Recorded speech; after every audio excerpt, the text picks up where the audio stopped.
Right.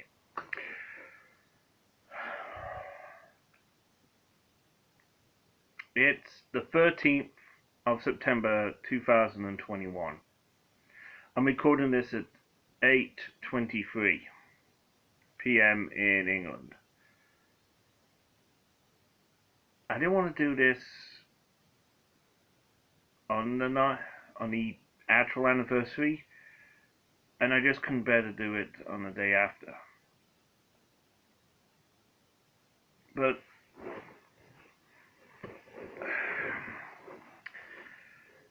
I'm going to talk about 9/11. I was 22 at the time. I was in Coventry City, England, and I was waiting for this next part of the amazing story that was going on a show I was watching at the time called Diagnostic Murder. Day before, the hospital had been destroyed by explosions. I didn't know who survived. I don't know how they survived and what happened. So it was being shown on BBC One at the time, and I went, it's a bit early. I'll go down and I'll turn it on. I turned it on. I turned on BBC One, and there it was. The World Trade Center on fire. My mum was ill at the time and in bed, and I went, "Oh, there's a fire going on at the World Trade Center. Oh, this is pretty bad." And, and then they said terrorist attack, and I went, "Oh, oh dear." And then the second plane hit, and I went, "Oh God." Left the TV, went up to my mum, and I woke her up, and he says, "Oh, why did you wake me up?" And I said, "Two planes have just flown into the World Trade Center." My mum, who was suffering from diabetes at the time, uh, opened her eyes, looked at me, and she went, "What?" Two planes just flew into the World Trade Center. She looked at me, and he went, "When?" And he said, "I just saw the second plane hit." And she looked at me, and went, "Oh." And I knew what she meant.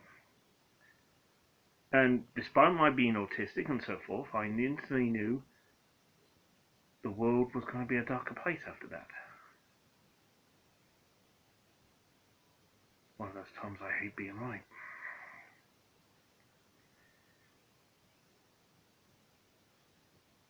And I watched.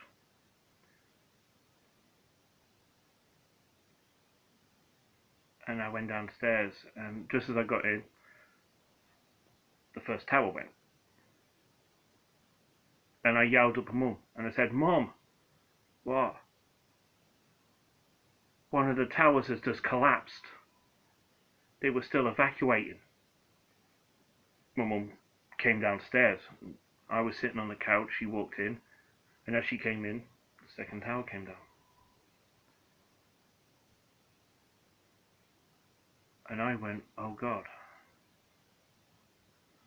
And I went, and honestly, that's when I heard it. I mean, well, to be more precise, didn't hear it. There was suddenly no cars moving outside, and I'm going. And I told my mum, "Stay here," and I went outside. I went down to the main road, which was Holyhead Road at the near where I lived at the time, and I could see cars had just stopped. I could see buses still at bus stations. At the bus stops with people on board, I could see people crying. One of the bus drivers was listening to the radio, and he's being told by his head office what's going on. I'm looking at the shops along me, and I can see people in the shops looking at each other. There were people. I mean, one person came out of the shop and threw up into the gutter because of the shock. There were literally no cars were moving. And I'm standing there, and suddenly I'm seeing parents coming out of their houses, and I saw them moving towards the schools. There were several schools near where I lived. And that's when I realized they're going to get their kids. If someone, and I asked them what was going on at the time, and one of them said a third plane's just been flown into the Pentagon. And I'm going, what? Yeah, a third plane just flew into the Pentagon. And first thing I thought, oh crap, I'm British and even I know what the Pentagon is. And this was, you know, I don't think there was anyone who didn't understand what was going on at the time. Young children, maybe. Under 5, certainly.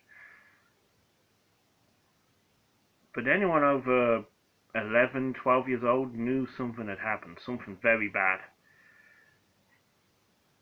And,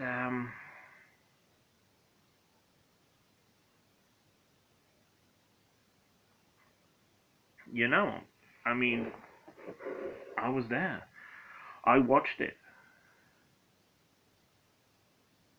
And part of me knew we've lost lives. And I came back to my mum and I spoke to my mum while the news was coming and I said, Mum, have you heard? There are people running to get their kids from school.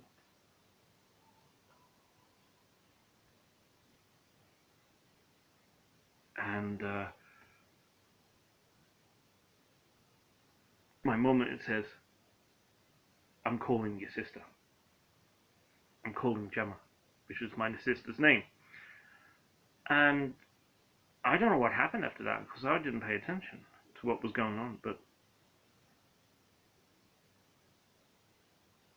I knew we'd lost emergency service personnel. I knew we'd lost policemen, ambulance service, and we definitely lost firemen. It wasn't until a lot later that I heard the news that we lost 343 firemen. And I'm thinking, oh, God. Even during the Second World War, when England was being bombed by the Nazis, we never lost emergency crew members on that scale in one day. 343 instantly. Over 100 policemen as well. God knows how. Had to be at least about 100 medical personnel. I mean, 3,000 people lost their lives in New York alone. 140 lost them in Washington. And then my mum's there, and we heard about Flight 93. How the fourth plane that had been hijacked had heard what had happened, and they stopped reaching the US Capitol building. And I'm going,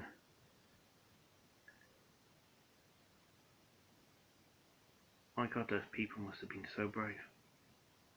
Instantly, I'm thinking they're heroes. They knew what was going to happen. They knew something was going to be done. And they did it.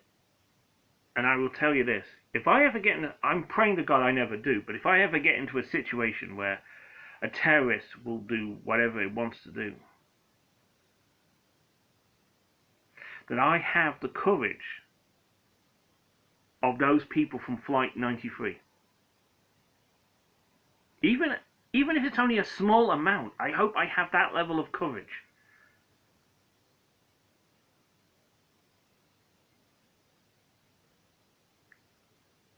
That they inspire people.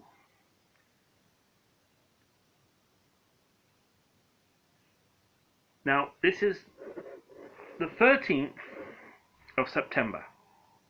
20 years ago, the WWE was in Houston, Texas. And they decided to put on a SmackDown show.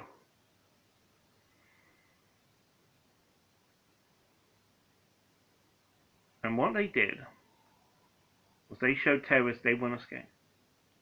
You want to try and give us fear? Well, guess what? We're not afraid. Now, I never saw that episode because I didn't have Sky or anything like that, but I've seen clips from that show. I have Lita's autobiography, and she spoke about those times and how a decision was made. Look, you guys don't have to do this, but we're doing this show. And basically, she said there wasn't a one who didn't want to do it. There were several WWE superstars who had worked in New York for long periods of time, who had actually been brought up in New York. The current AEW star Taz, he's from New York, and he was with the WWE at the time, and he basically said he lived and born and raised himself in New York. There wasn't I don't think there was a superstar that basically said, no, we're going to be a part of it.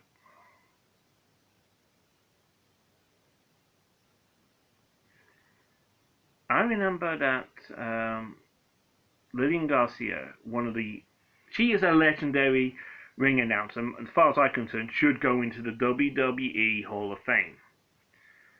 Just on her performance at the 13th of September 2001 SmackDown. But she had done legendary voices. She'd been involved in WWE. She had been on the receiving end of The Rock's sense of humor. She performed the US national anthem, the United States of America's national anthem. She is also, her family has done service. She's had uncles, brothers, cousins, all served in the military. And she performed in the WWE Universe thanks to the only way they could.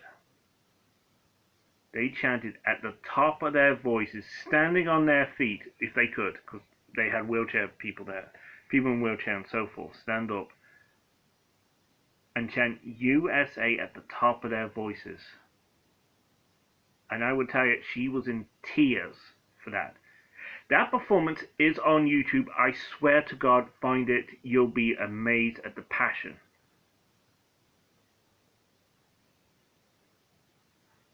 10 years later, shortly, and it's all on YouTube as well, if you should look it up. WWE's doing this Extreme Rules pay-per-view event. At the very end, John Cena, who has done military service, gets the mic, speaks to the fans, and he says, "Ladies and gentlemen, the United States military has found and neutralized Osama bin Laden." Place went crazy. That was the 10 years after. Raw the next night, The Rock comes out and basically says, "We got him." The place was still going nuts. Going mental.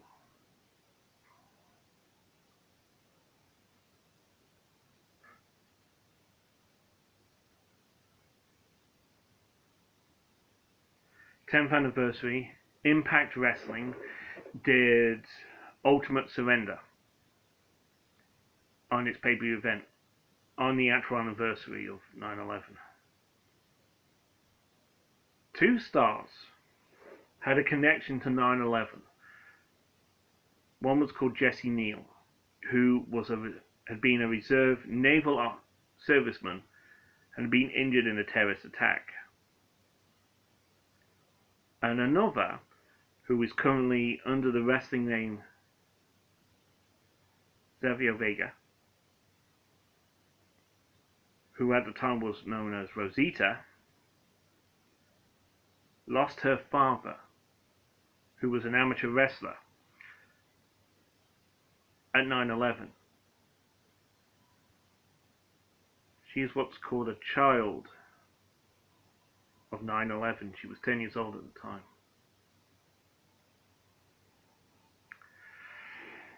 She was a star that spoke up about. No one knew that she was actually a child. That her father had died at 9/11 until a documentary being done about the children of 9/11, and she was on it. Now here's the very cool thing. At the time, she was a heel, which is a bad guy in wrestling. And she was being booed and so forth. This pay-per-view event came up. She held the flag. She came out.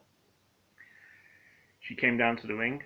And as she got into tag, the fans chanted USA. And they stopped. Middle of this tag match, she stopped. And they're chanting USA. And some fans are pointing to her and chanting USA, pointing directly at her. And I watched this on TV because at the time Impact was showing was on TV actually in the UK, not like it is now, unfortunately. And basically they were chanting USA, USA. And it's when all the heel heat she had gone. Because at that point they realized, there's no way we're gonna hate her. She's gone through more than we could ever comprehend. She has the bravery to tell her story. No, we're not gonna hate her. We're gonna respect her.